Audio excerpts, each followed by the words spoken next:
você está no canal Espiritualidade e Boas Histórias. Para você que nos acompanha, fica aqui o nosso abraço, a nossa alegria, né? O nosso agradecimento. Para você que chegou, viu uma boa história, curtiu, né? A gente também agradece, deixe aí o seu like, né? Inscreva-se no nosso canal, né? Hoje eu vou contar para vocês o 6º capítulo do livro do Max, né? Do Mico Encontro Chico Xavier, que vai acontecer em setembro desse ano lá em São Gotardo, né? Sob os auspícios da Lucimar Barbosa, nossa amiga, né? A gente agradece imensamente poder estar participando mais uma vez do encontro, o 22º, né, Lucimar? Seguinte, normalmente, né, a gente recebe as mensagens dos amigos espirituais, um pouquinho antes do encontro, bota no papel e lança um livrinho, né? Mas dessa vez nós somos surpreendidos com um acontecimento, né, que resultou nesse livro de 10 mensagens, né? E que veio de uma forma inusitada, e que eu adoraria contar para vocês, né? Acontece o seguinte, a gente recebeu uma encomenda, né, de uma empresa importante aqui na nossa região, né? A encomenda foi que a gente fizesse um livro comemorativo dos 48 anos dessa empresa. Bom, a gente ficou muito feliz com isso, né?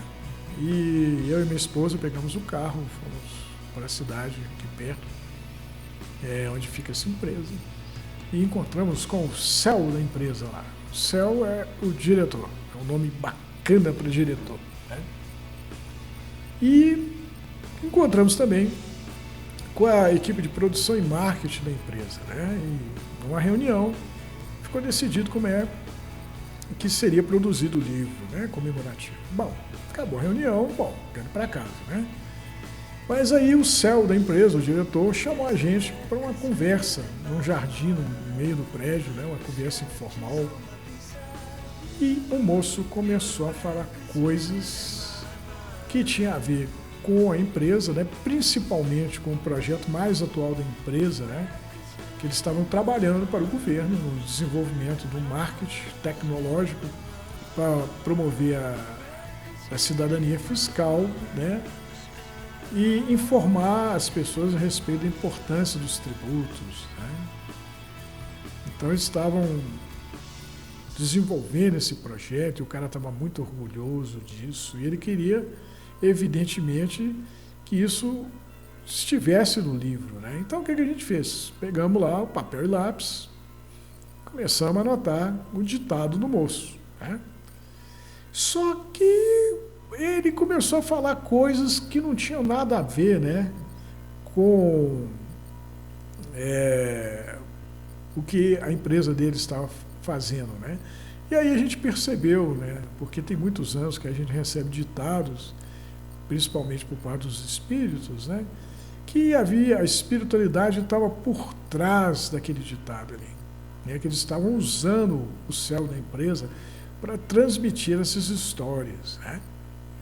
E anotamos as coisas que ele falou, fizemos um livro, mandamos para a empresa e recebemos uma resposta curiosa que a empresa não ia querer o livro, porque ele não tinha nada a ver com a essência da empresa, né? E, de repente, a gente também recebeu um e-mail do Céu da empresa, do diretor, dizendo que ele havia lido o livro e estava perplexo. E aí a gente caiu a ficha, né? A espiritualidade usou o Céu como médium, né, para poder transmitir essas mensagens. Bom, aí eu estava lá com um livro de mensagens, belas mensagens, sem saber o que fazer. Quando aí apareceu a Lucimar Barbosa, Eduardo, vamos fazer um livrinho esse ano do Max. Bom, bora, né? E aí o mentor espiritual chegou para a gente e falou, está pronto o livro, né?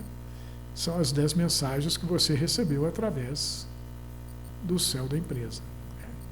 Assim, fica demonstrado que a espiritualidade se comunica,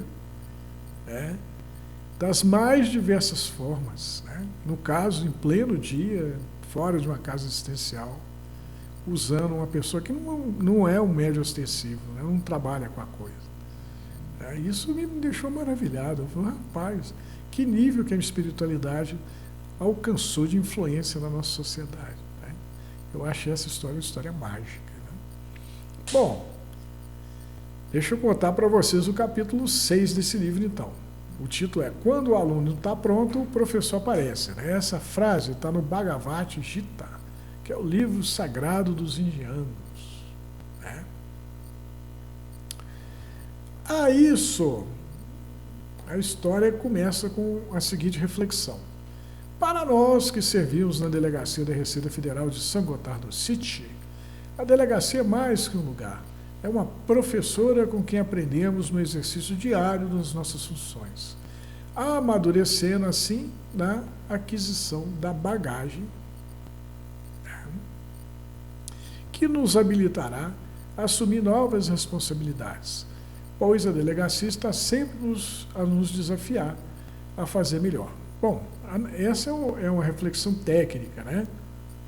A gente tem que pensar que o cara é o céu de uma empresa de tecnologia que está trabalhando para o governo, né? Para a Receita Federal. Mas a gente pode tirar uma ideia disso aí, né? Aqui diz que é o seguinte, que o nosso ofício, aquilo que a gente faz, é como um professor para a gente, porque a gente aprende no exercício daquilo que a gente faz, né? O bem que a gente precisa ter dentro do nosso coração, né? Ele vai ser adquirido através do exercício do bem.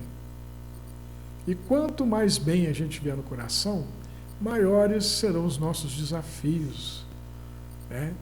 Para que a gente possa alcançar bens ainda maiores. A gente possa alcançar as virtudes que nos faltam e que nos habilitarão a viver em paragens mais favoráveis, né?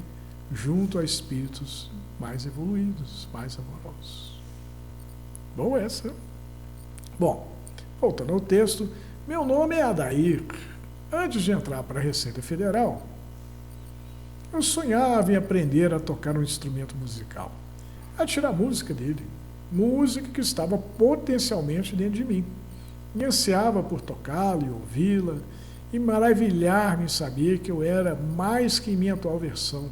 Aqui não sabia tocar coisa alguma e tinha que se contentar em se maravilhar vendo os outros tocarem, né? Naturalmente que procurei uma escola de música, mas depois de um tempo nela, o professor me chamou e me disse que se eu fosse viver de tocar um instrumento ou de alguma coisa que tivesse a ver com a música, fatalmente eu morreria de fome. O jeito então foi colocar o meu desejo na gaveta e esperar pelo dia em que a minha versão musical ia aparecer.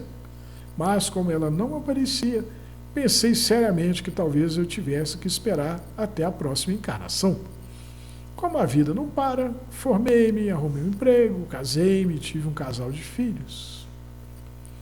Já que eles haviam chegado naquela idade e que deveriam escolher por um caminho profissional a seguir, fiquei esperando que me dissessem: pai, quero ser um físico nuclear e salvar o projeto de energia atômica do Brasil. Ou, pai, tenho certeza absoluta que a NASA é o meu destino, né? Porém, eles pareciam não saber o que queriam. E como na minha família todo mundo seguiu pelo caminho do direito, peguei os dois e enfiei-os na Universidade de São Gotardo City, obrigando-os a fazer direito, pois o mínimo que poderia acontecer era eles aprenderem sobre seus direitos e deveres. Eles formaram, para minha alegria, e o meu filho mais novo bem que tentou abrir um escritório de advocacia com 2 colegas, um sargento e uma manicure. Mas, infelizmente, a coisa não foi para frente, pois o sargento acabou se aposentando e, em vez de aproveitar o tempo livre para advogar, concluiu que já havia trabalhado demais e corrido muitos riscos, e o melhor a fazer era aproveitar a vida não fazendo nada. E a manicure não tinha tempo para se dedicar ao escritório, já que tinha muitas mãos para cuidar em seu salão de beleza, né? Já a minha filha arrumou um emprego numa padaria. Então era assim, nada de engenheiro nuclear ou astronauta, né? Como os meus filhos não eram mais crianças, eu não tinha mais o que fazer por eles. formados, inteligentes, sadios, estavam potencialmente preparados para a vida. Então, o meu negócio era rezar para que Deus ajudasse a despertá-los. E não é que minhas orações foram ouvidas. E num belo dia, minha filha me ligou chorando quando me disse que havia amarrado a lata dela, depois que ela sofreu tudo o que tinha que sofrer na bendita padaria, onde ela trabalhou de dia, de noite, de madrugada, e fez todo tipo de serviço, vendeu pão, foi caixa e lavou muito banheiro. Eu a acolhi no colo, enxuguei as lágrimas dela e disse para o meu docinho que ela ia conseguir coisa melhor, que não desanimasse. Não demorou então que ela me ligasse dizendo que havia alugado uma sala e que ia dar aula de violão junto com o meu menino. Sério? Aula de violão? Estava muito longe de engenharia nuclear, né? E da astronáutica, mais longe ainda, né? Contudo, dei a maior força, apesar da minha descrença no sucesso deles.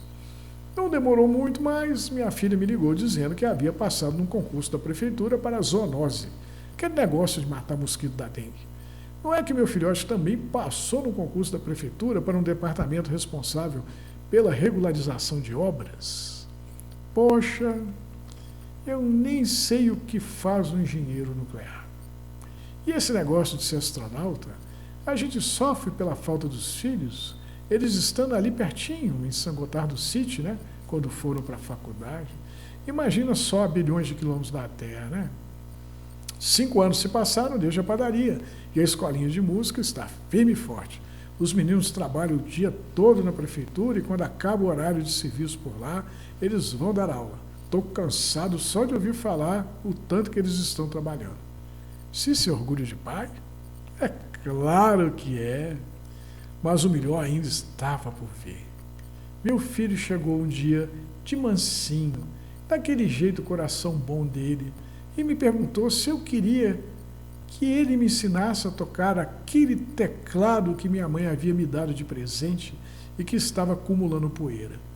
Disse a ele que não precisava fazer aquilo por mim, e ele me respondeu que desejava ardentemente ir para o céu, depois da morte. E o caminho mais curto que ele conhecia era me ensinando a tocar teclado. Desde então, todos os sábados de manhã, ele chega lá em casa, encontra um café da manhã caprichado. Pois se o aluno não é lá essas coisas, o café da manhã faz a aula valer a pena, né? Mudando de assunto.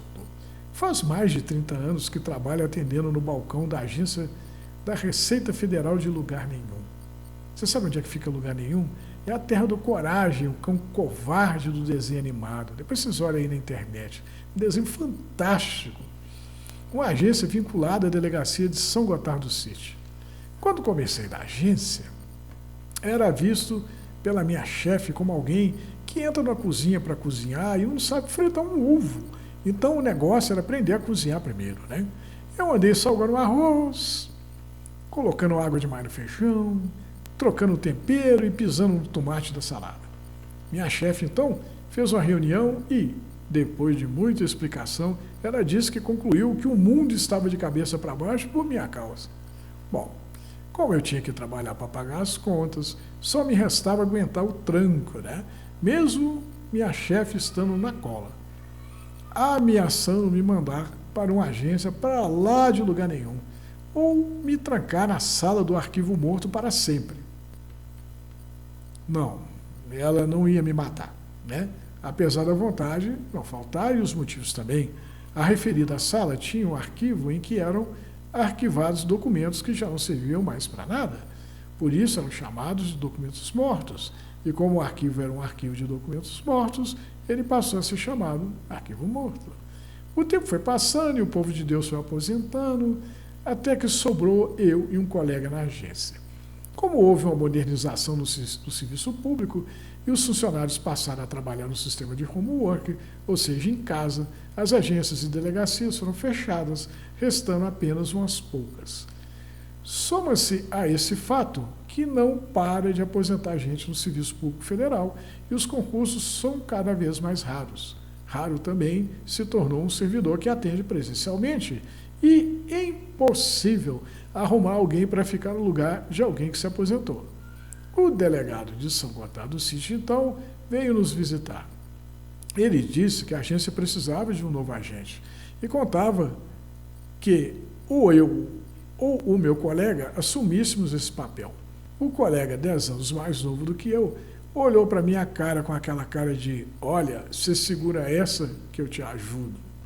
Acontece que eu nunca havia tido a experiência de assumir responsabilidade sobre uma agência e me deu um baita medo, né? Me deu um baita medo.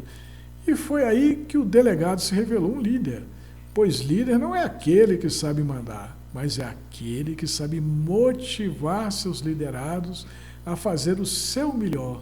Ou seja, ele me convenceu que eu tinha meios de assumir aquele desafio.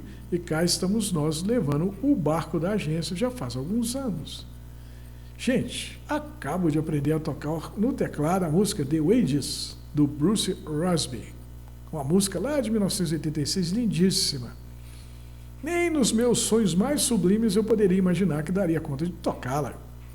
É lógico, estou longe de ser um compositor e pianista americano, né? Que nem o Bruce Crosby.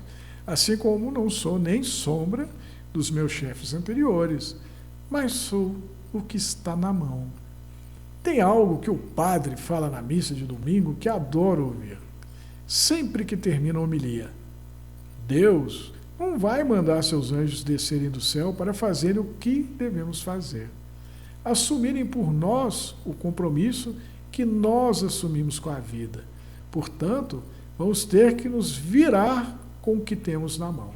Por isso, não podemos desprezar ninguém, pois, pela graça de Deus, pode acontecer do cara que você trancou para sempre no arquivo morto virar o responsável pela agência.